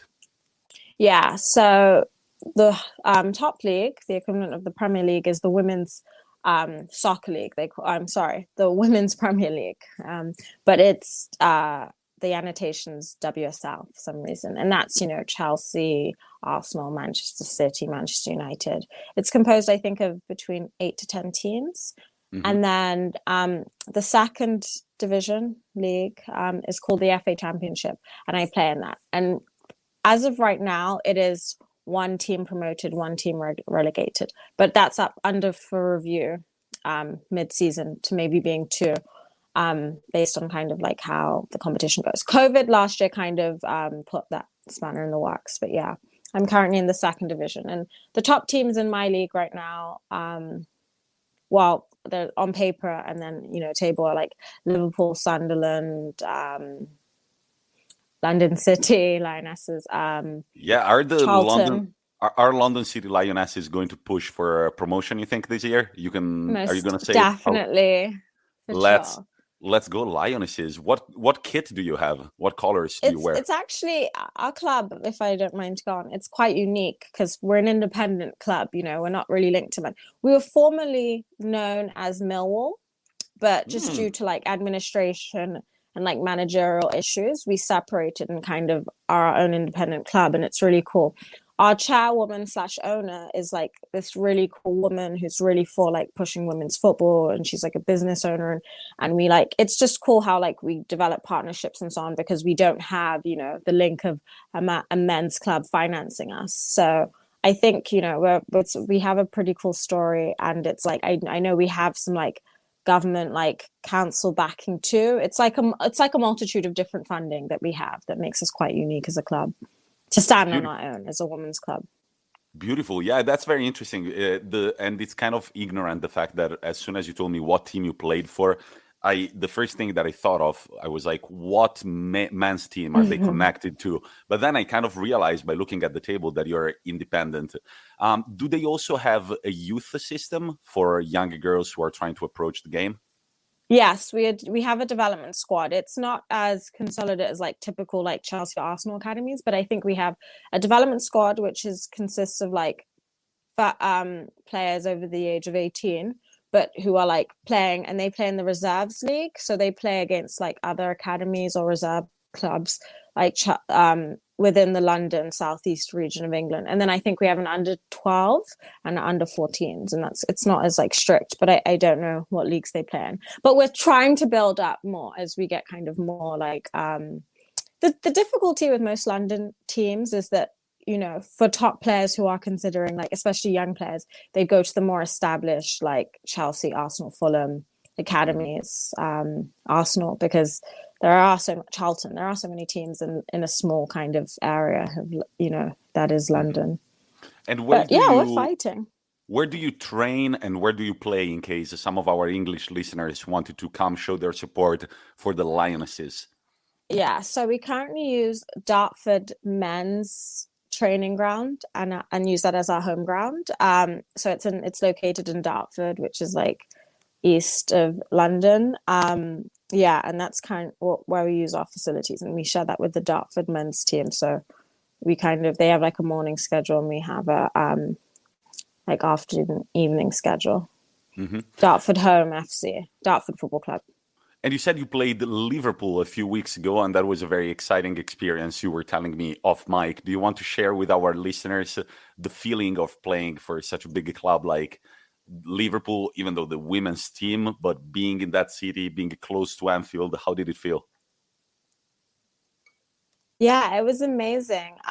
Just to get that result as a team away from home as our first game of it was your the first season. game. It was like such. Yeah, that was our first game. Our schedule was first, like, Liverpool away. Wow. So yeah, it was a pretty tough first game, but it was like amazing to win it, just to go away, and just like it kind of was a testament to like our team's work in preseason, and even just our coaching stuff, and like how together and stuff we were as a club. It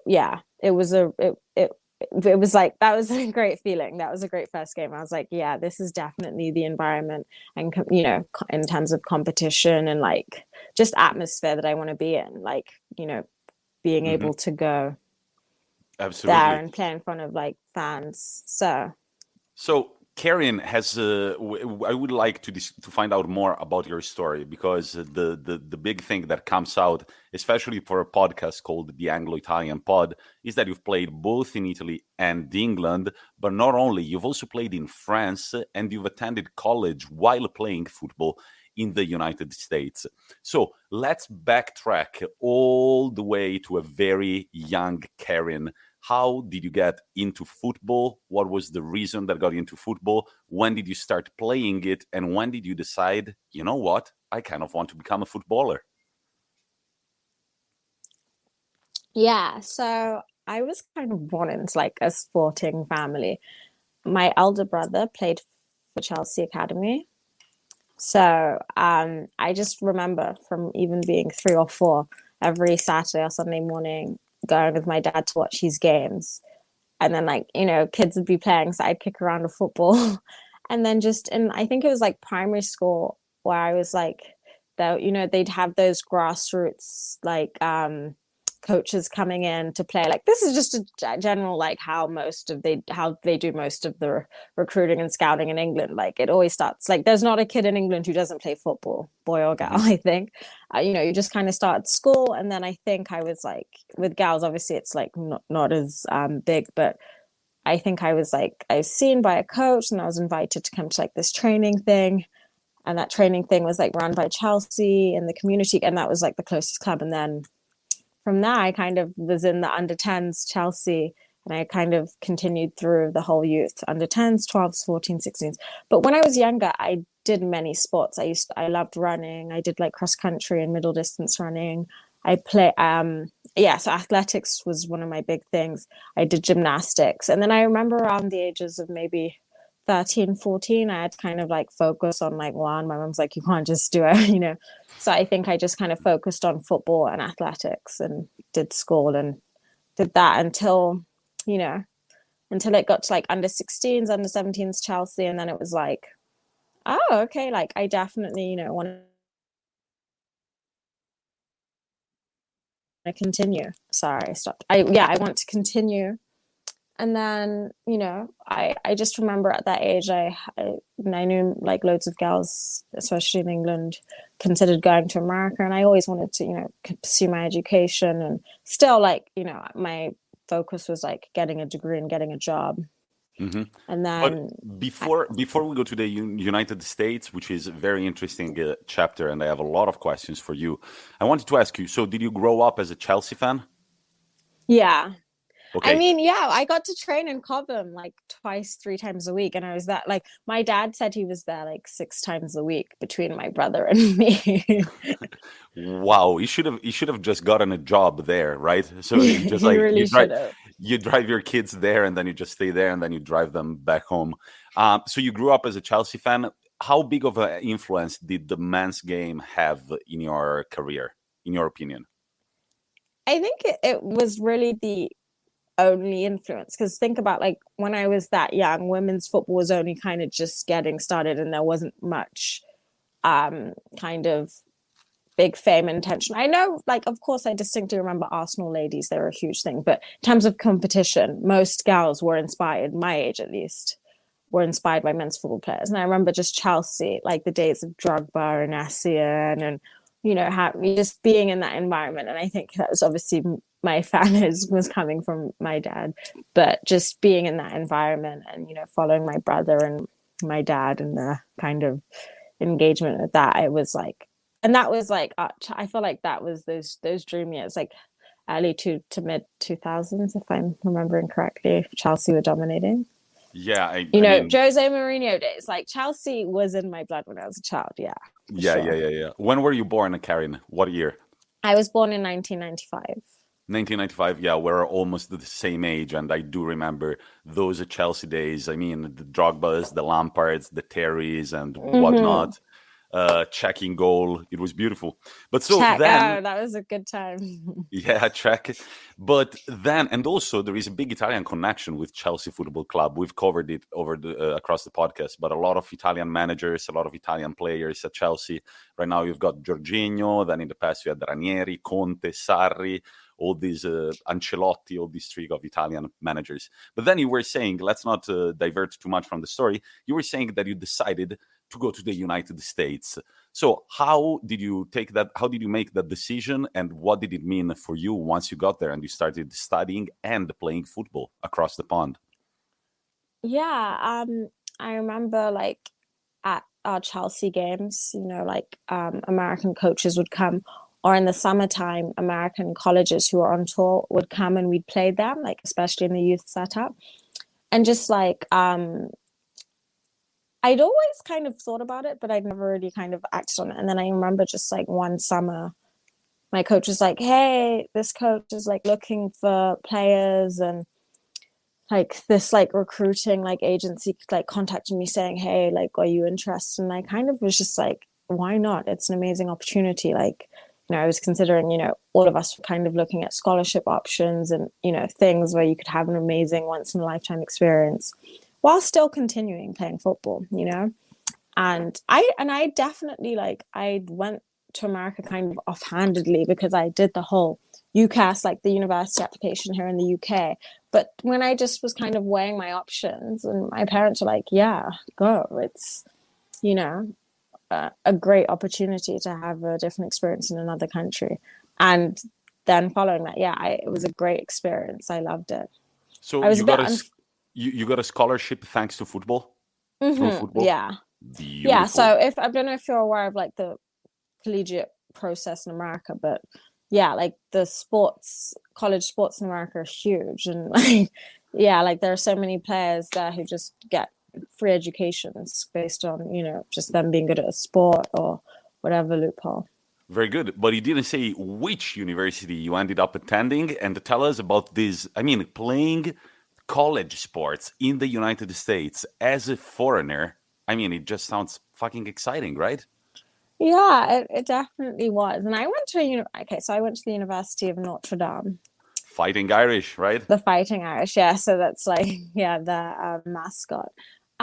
It was definitely a college with a lot of history and tradition that I had no idea about. I went there because I was like, they have a good soccer program, they're pretty academic. But it was definitely an interesting choice. A lot of foreigners want to go to like more international universities, like in California or like in, South Coast. So it was definitely an interesting choice, but I saw that they played in the Atlantic Coast Conference, which is like a really competitive conference for all sports. And it means like, just in terms of like, with collegiate sports, you kind of look at the male basketball or American football teams. And if they have big, success, it means they're going to have amazing facilities, amazing things to utilize for other sports. Because, it's not women's football that drives numbers, but we get to benefit off the collegiate sports process. So that's kind of like how my father and I picked the university. But yeah, going there and seeing, as a British person and not knowing what American football was, and then like the first weekend of like the term semester having like 100,000 people show up to a university to watch a football game. It's like the equivalent of like people turning up to Stamford Bridge. Like people don't understand that, just because American football doesn't have like the same, global attention. In America, it's humongous. Yeah. That's why it's called American football. Yeah.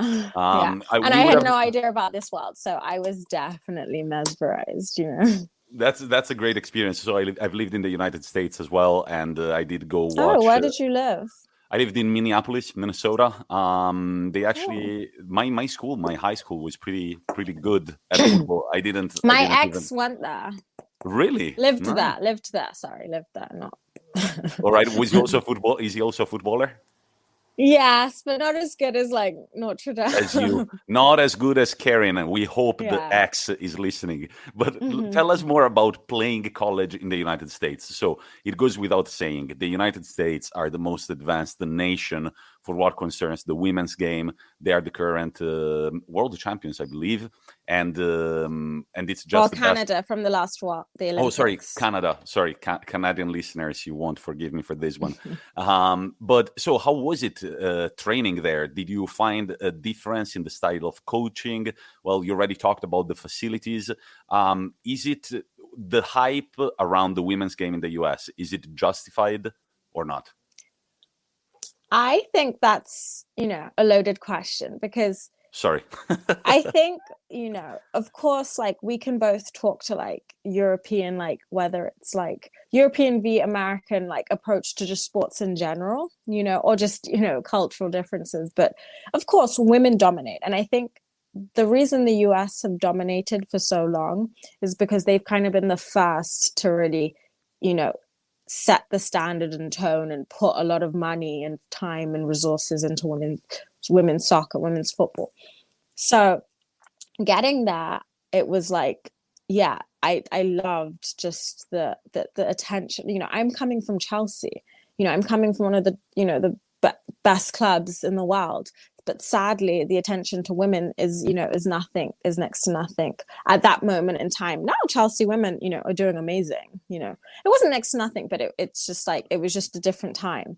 And that just the level of where English football was at that time, it wasn't nowhere near where America was at. Because if we just look at sheer numbers, the leagues, the programs, the divisions, like that just means they have so many more girls getting, to play in a competitive environment. And it's just like for sheer numbers and scale, no country can compare. And I think that's why they dominate. But so like, yeah, just to give an instance, like we had a competitive league where we'd play 2 games every league. And just like when it comes to like facilities and infrastructure, we'd be flying to every game. We would never even take a bus for anything more than like 4 or 5 hours.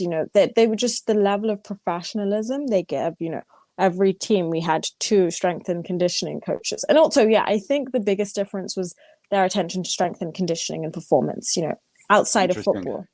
Like I just came in there and there were standards. You had to be fit before you even touch the football field, and obviously I was recruited to come in on a full scholarship to play.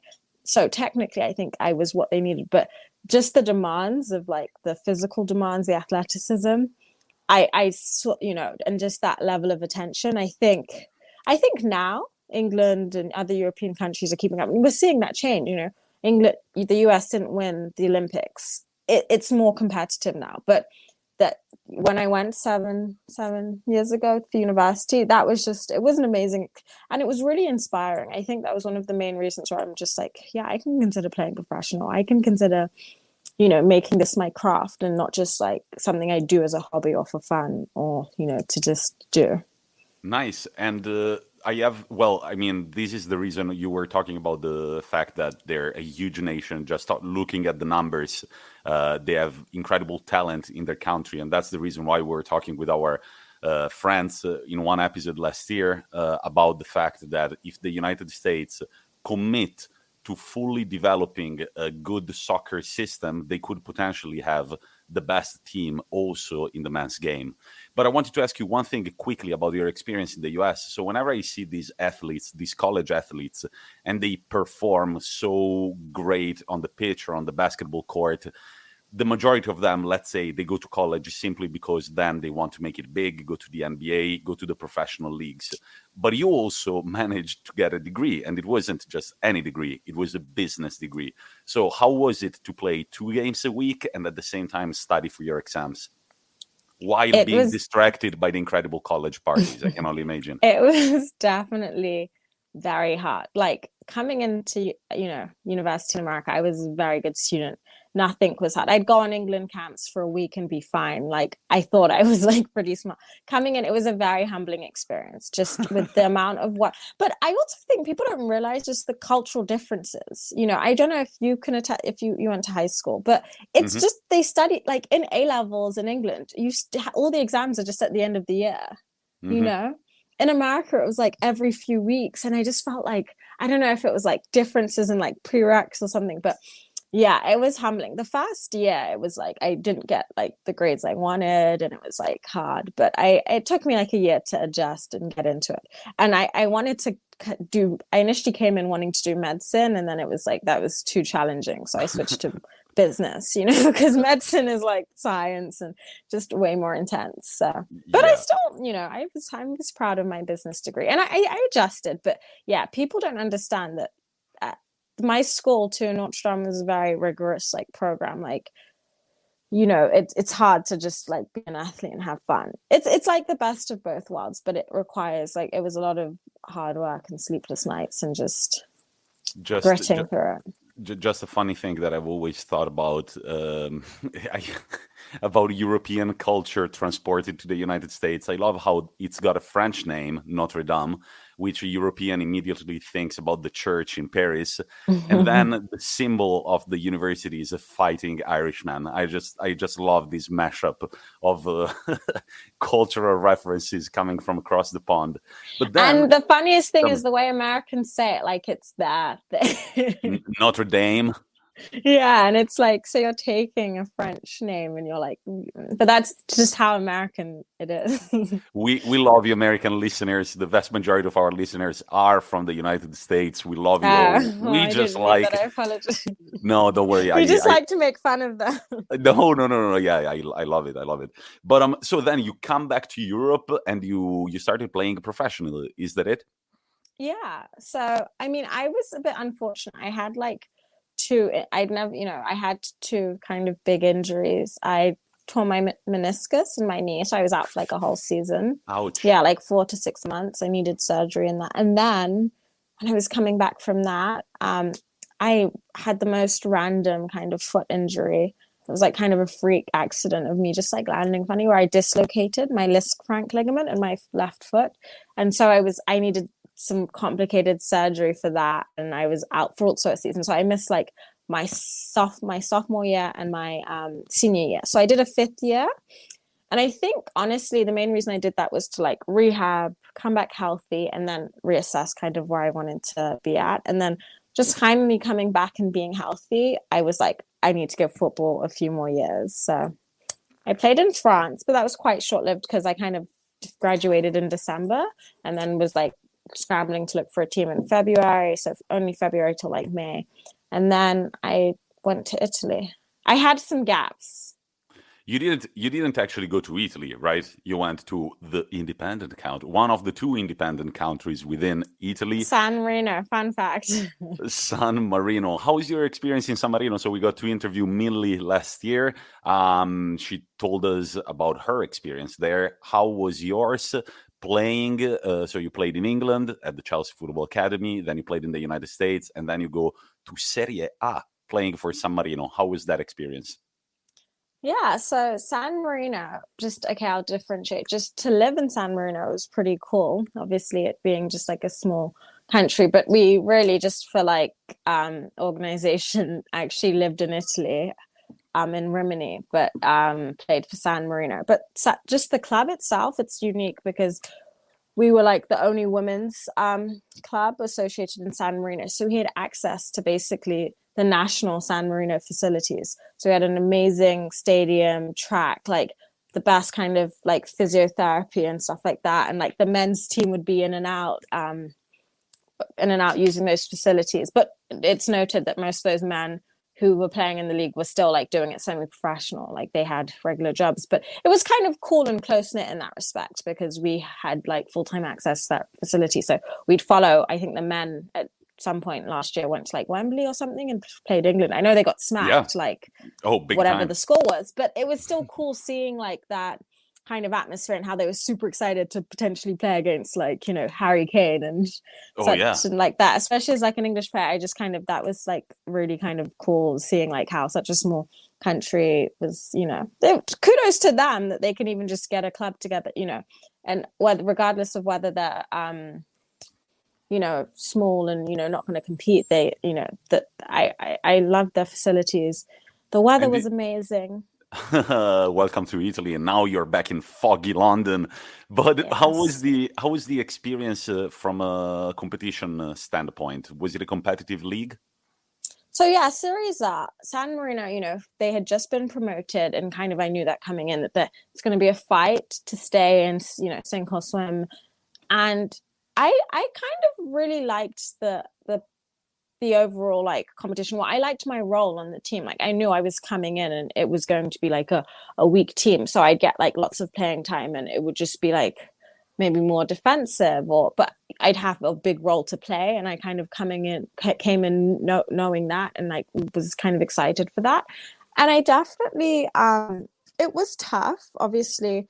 The league itself and the competition itself, like I said, overall in my experience, Milan was the best in Serie A to me. The playing style, just the way they utilize the ball, they would really compete with, Chelsea and Man City and other teams, like, I think. And then maybe Juventus, and then somewhere like around there it would be like Roma and Fiorentina. But yeah, just the Italian playing style, in my experience, I felt like, even along with the women translating, was quite defensive. Like, I felt like it was, harder to maybe score, like more physical in weird ways, because even when you just look at, like, generally, like, the Italian girls and, like, their body structure, and, like, English girls, like, they're smaller and, like, it's not as physical, but it is because they, like, protect the ball. So it was like there are weird adjustments, and especially, I guess, coming from America to that, where America's like, okay, yes, it's athletic, and yes, it's direct, but it's maybe less, like, tactical, so it's more free. It was, yeah, definitely interesting. But when I look at, like, a team like Milan and the way they possess the ball, I was like, yeah, tactically that was amazing. So I actually was discussing this with one of my agent the other day, saying about how an Italian coach would fit in England, and I think they'd do well, because tactically they could get the system and they could game the system better. And I'm saying they need to start doing this in women's football on the women's side. Men have already exploited this.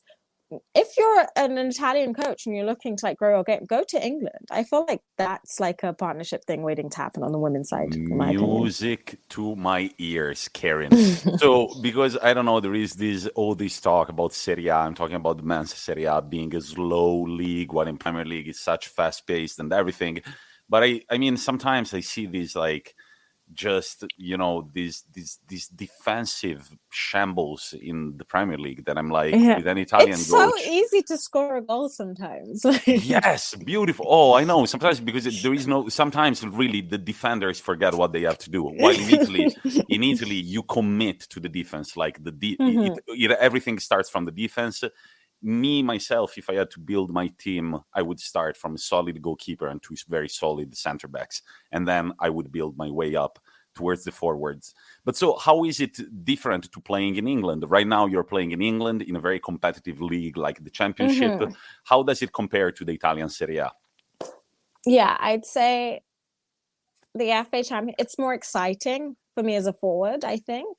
Just because, like, it is more, like, open and more transitions, and like in just the last game, like, I've driven more in these few games because I even had a hamstring injury, so I've only just started playing again, like, just seeing the ball more. But of course, I'm in a different team. Like, our team, we're, like, competing for the top, so we see the ball more and stuff like that. But just, like, I think the more of the freedom I have as an attacking player, and, like, maybe less defensive responsibilities, or just, like, in general, I think it's more of a free-flowing game, and it's not as, like, hard to kind of...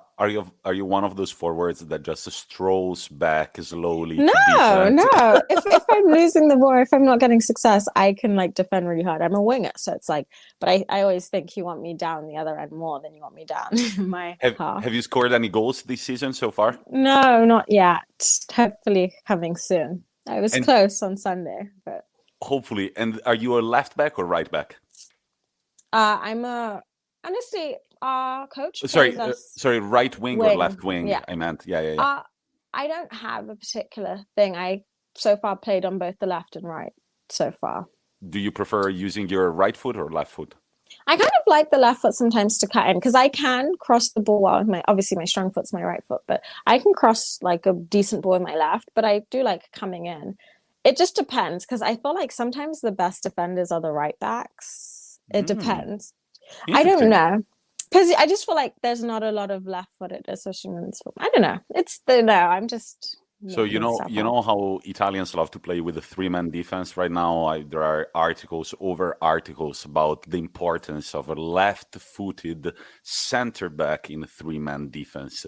Talking about analytics and tactics, they're really wrapping their heads around this one. But if you could pick the talent of one player overnight, either a man or a woman, and just, assimilate that specific skill, who would it be for your position on the pitch? Oh, because I think I have many. That's difficult. Okay, in the men's game, I just love Lukaku's execution, strength, power, explosivity. So you've got to hit the gym more if you want to be like Lukaku. Yeah. Yeah, I guess. I was just saying things I appreciate from him if I could be stronger and more an execution. In the women's game, I would say I don't know if you're familiar with that, but Megan Rapinoe. Yes, the American. Yeah. Yeah, just her storyline too. She had a lot of injuries and setbacks and really peaked kind of like later in her age. Like I think even in her like late 20s, that's when she was peaking. Just like her finesse and flair, like she's like I think a both-footed player, like just her finishes and the way she sees the game. She's like very just, I think she's a genius when it comes to like her playing style. And just her finishes too. And I'm guessing you would get the motivation from Serena Williams. I can see a poster in the background. Is it Serena Williams playing tennis? Yeah, this is actually my sister's bedroom. She plays tennis. What about inspiration? Who is your biggest inspiration in the world of football? In the world of football. I don't know, your idol growing up or the player you wanted to emulate or you want to emulate right now. Is there one specific one? I would just say Drogba for his overall dominance growing up as a Chelsea fan and kind of like him, especially in terms of like me growing up. So my age, I felt like his dominance as a forward and then just even his like identity as a, Ivory Coast football player and like how he carried his team, but just like being I felt like Drogba was a good guy. I didn't think I ever had any bad sandals about him. Maybe not. But he was a great influence. He was just, and I was a huge Chelsea fan and he was a great goal scorer. So are you good with the headers at all?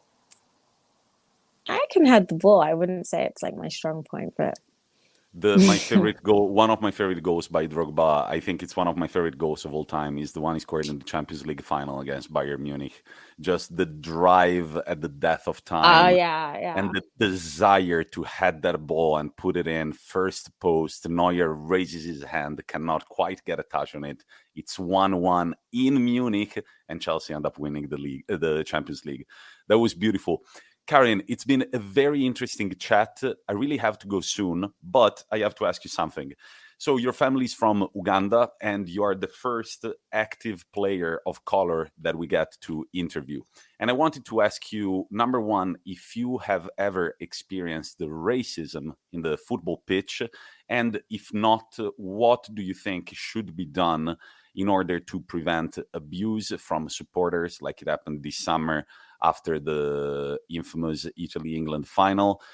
Because recently I saw an interview with Lukaku that said, in his opinion, he should sit down together with other influential players of color, the presidents of the clubs, and some influential politicians in the country where he's playing right now, England, to try and create a sort of framework and some steps to take in order to prevent this. What is your opinion about this big issue in world of football right now? Yeah. Personally, I have never experienced, any active racism on the football field, thankfully. That could be for many different reasons, just because I am a woman and maybe women's football isn't, watched, or, there isn't maybe as many crazy emotional fans, or whatever.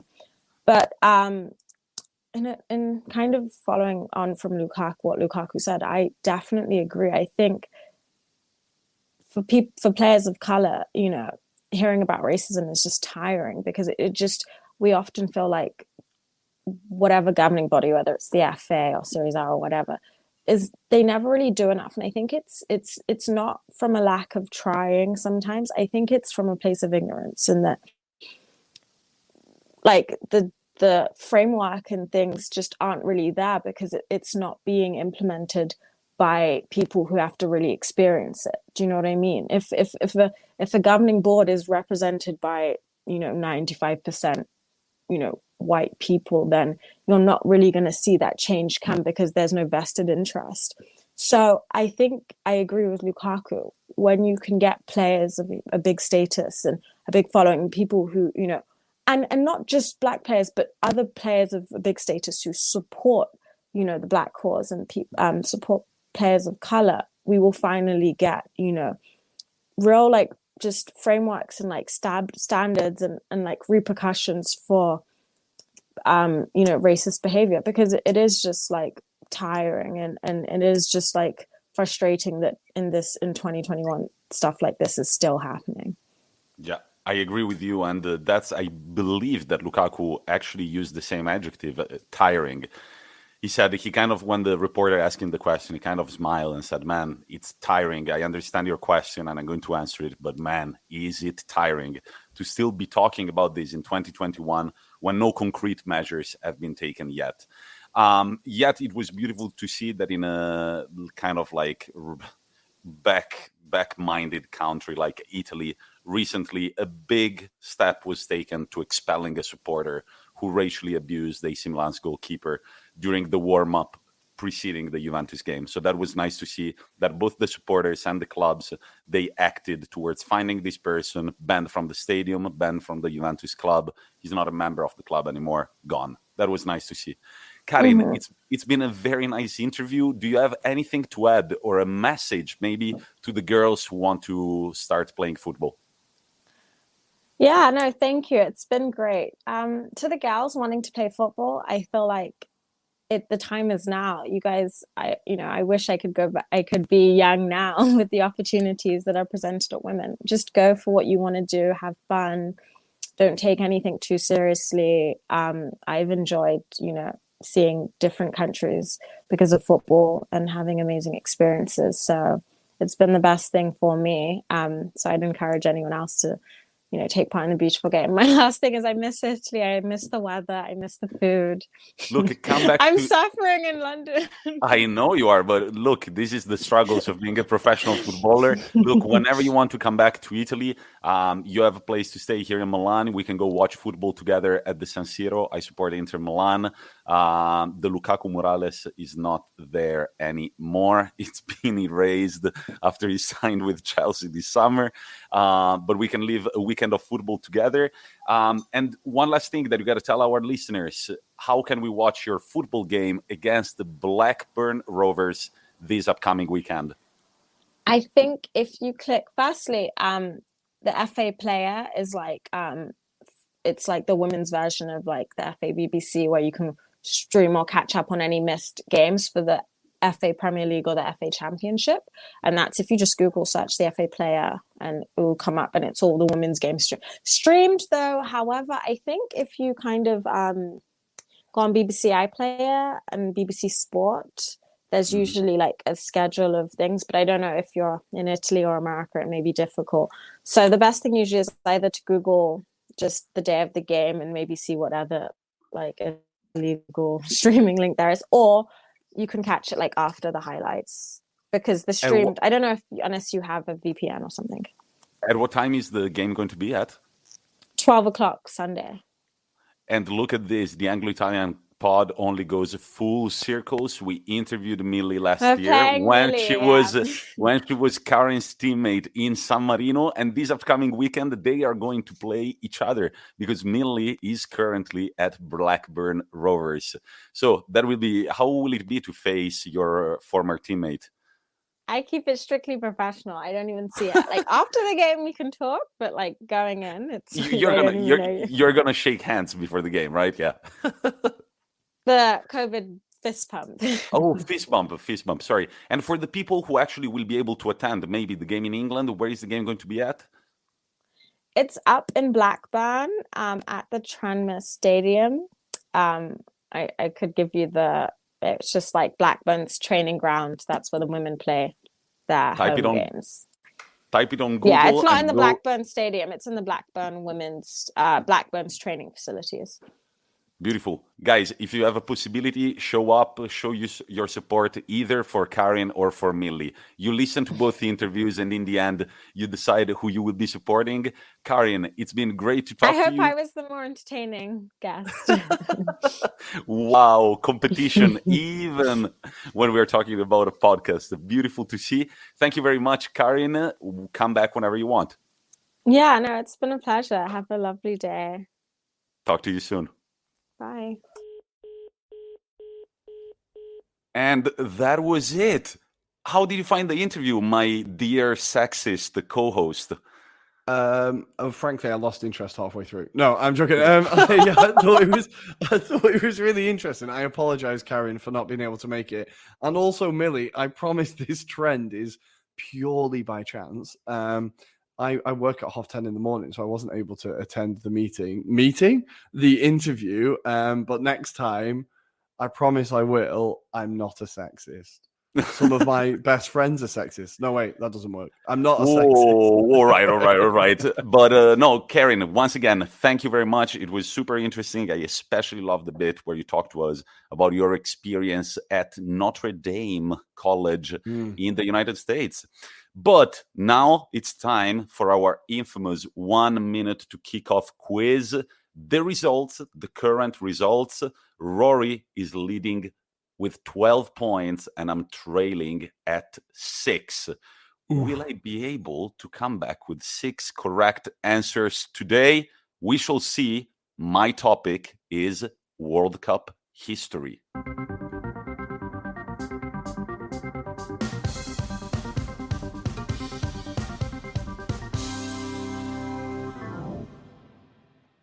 And here we are. It is time for Tommy to try and catch me up. He's got a game in hand. He's halfway towards my score. Can he catch me up in one foul swoop? We're about to find out. So, Tommy, once again, what topic? Also, while we're here, we need to remember to actually announce what topics we're going to do in the show. Yeah. Did you say it last show?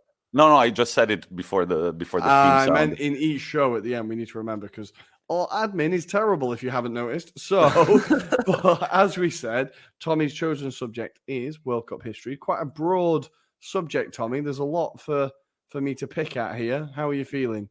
I was trying to think. I'm sure the question is going to be there. Which country won the first World Cup ever? And I could not come up with a definite answer. So I think it's going to be a fun ride. It's going to be an interesting one. Yeah, right? We're about to find out. So, Tommy, if you are ready, shall we go?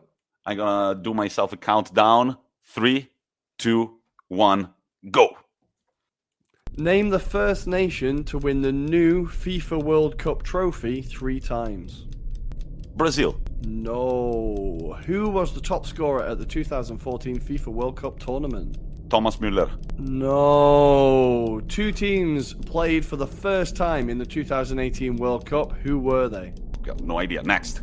Which country reached the quarterfinals on their World Cup debut in 1966, beating Italy, and then qualified for the FIFA World Cup in 2010? It was only their second World Cup appearance. Czech Republic? No. In the 1998 World Cup, which French player kissed goalkeeper Fabien Barthez's shaved head before the start of every match, supposedly for good luck? Laurent Blanc? Good. There you go. You got one. In which city was the last time there was a crowd of over 100,000 people in attendance for the final? A crowd of over 100,000 people. I think in 2014 in Brazil. No. How many World Cups have been won on a penalty shootout? I'm going to say 4. Oh, Tommy, terribly. no. You are out of time. That was a rough one. That was bad. That was a rough one. I didn't understand the first question. So, because Brazil won it 3 times, they get to keep the trophy, right? Okay. But then there was a new trophy made. Okay. Who was the first team to win the World Cup for 3 times after that? Italy, I think. No, Germany. Right? Germany. Yeah, Got there. damn it. Maybe it wasn't worded greatly, but No, it was a it difficult wasn't. one. It wasn't. A difficult one. Who was the top scorer at the 2014 FIFA World Cup tournament? It was of course, Miroslav Klose. Yeah. No, it was James Rodriguez, who's now moving out to Qatar, I believe. Al Rayyan. He's left pretty quickly now. Ancelotti's gone. Did you read about what's going to happen to James Rodriguez, most likely in January? No. The team that he's playing for in Saudi Arabia, it did sound like a strange move. He's owned by the same person that owns the country of Qatar and PSG. So get ready for James Rodriguez at PSG in January. Okay, basically it's just a long-winded way of doing that, is it? Okay. Yeah. I hate modern football at times. Good. Question number 3. 2 teams played for the first time in the 2018 World Cup. They were Iceland and Panama. I was wearing the shirt, Tommy. I even gave you a clue. I understood they played each other for the first time, and I was like, that's a broad question. No, my God, that would have been difficult. Question number 4. Which country reached the quarterfinals on their World Cup debut in 1966, beating Italy, and then qualified for the FIFA World Cup in 2010? It was only their second World Cup appearance. It was North Korea. Jesus, motherfuckers. I did. Yeah, now in 1966, now that you say it, it was a very, well, I would say, rather than famous, infamous game for Italian football. My father recalls crying in front of the screen as he was 8 years old. I can imagine. There's a great documentary called Game of Their Lives that you can find on YouTube about that team and that game. I think that and America beating England in one of the World Cup in the 50s were like regarded as the first huge shocks in football. Yeah. Question number 5, you got right, which was in the 1998 World Cup. Which French player kissed goalkeeper Fabien Barthez's shaved head for good luck? It was, of course, Laurent Blanc. Question number 6. In which city was the last time there was a crowd of over 100,000 people in attendance for the final? It was Mexico City. Ooh, when was that? 1980? 86, I think, or 82. I've not written it down. And question number 7. How many World Cup finals have been won on a penalty shootout? Tommy, Italy have been in both of them. It's 2. Only 2? Only 2. Wow, I don't know where that leaves us. Italy can win penalty shootouts, or we resort to penalty shootouts to win international competitions. I don't know. England wishes they had that problem, right? Well, I don't know. 50% isn't that great. Great. Rory, this leaves us. You're still leading at 12 points, and I'm trailing at 7. I got only 1. But Rory, since we need to improve our administration, tell me right now on the spot, what's going to be your topic for next week? I said, I did that big speech, and then halfway through I was saying it, I was like, oh fuck, I haven't thought about what topic I'm actually gonna talk about. So I'm gonna say the career of El Fenomeno. Ooh, El Fenomeno's career. I like this one. Of course, we're talking about Ronaldo Nazario da Lima. I still remember his full name. Honestly, up until that name came out of my mouth, it was about to be Thierry Henry. But I've said El Fenomeno because I know less about him. It'll be harder. All right, great. So, Rory, anything to tell our listeners before I send them off with our customary quote? Where can they find us? How can they interact with us? You can find us on Instagram at Anglo-Italian Pod. That is mainly Tommy. You can find us on Twitter at Italian Anglo Pod. That is mainly me. You can find us on YouTube. You can find us on Twitch. Monday night live shows every week. Like, subscribe, tell a friend, all of that jazz. And I will see you next week, guys. And remember to follow also Sports Club Maps. That's our sponsor. They have incredible products. Go check them out. And I'm going to send you off, guys, to your weekend with our customary quote. And who could we quote if not Sheriff's manager, Yuri Vernidub? Sorry for the pronunciation. He said, it was a great player, Dirk Kuyt, who said that there is no place in the Champions League for a sheriff. So I'm very happy to destroy his perfect world. And we are very happy too. Guys, we'll talk to you on Monday night at 8 p.m. Central European Time. Have a great weekend.